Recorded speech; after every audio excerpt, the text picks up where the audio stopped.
Belgium की दारुल-हुकूमत Brussels में एक स्टूडेंट ने 30 साल पहले हुई बेइज्जती का बदला लेने के लिए अपनी टीचर की 101 बार चाकुओं से गोदकर कत्ल कर दिया। 37 साल की मुलजिम गुंटर यूवेंट्स ने बताया कि 1990 के दशक में प्राइमरी स्कूल की टीचर मारिया वेरलिंगन ने उसे बेइज्जत किया था। इसका बदला लेने के लिए उसने 2020 में उसका कत्ल कर दिया। बेल्जियम पुलिस 16 महीने तक इस मामले की अलग अलग एंगल से छानबीन करती रही। इस दौरान सैकड़ों डीएनए सैंपल्स को जांचा गया। इसके बाद भी मामला नहीं सुलझा था। बाद में 59 साल की मारिया के शौहर ने गवाहों के सामने आने के लिए एक पब्लिक अपील की थी। आखिरकार कत्ल के 16 महीने बाद यूवेंट्रस के एक दोस्त ने पुलिस को इस बारे में जानकारी दी, जिसके बाद इतवार के रोज उसे गिरफ्तार करके उसके डीएनए का सैंपल मैच किया गया, जो कि कत्ल के मकाम से मिला था।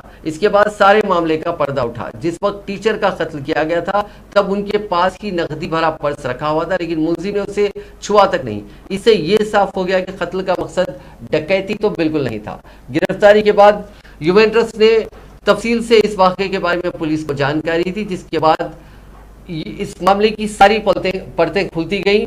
मारिया के पड़ोसियों ने पुलिस को बताया कि वो बहुत मिलनसार और मजहबी खातून थी। उन्होंने कई बेघर लोगों की मदद की थी। हमें अब तक समझ में नहीं आ रहा है कि उनके साथ ऐसा कैसे हो सकता है।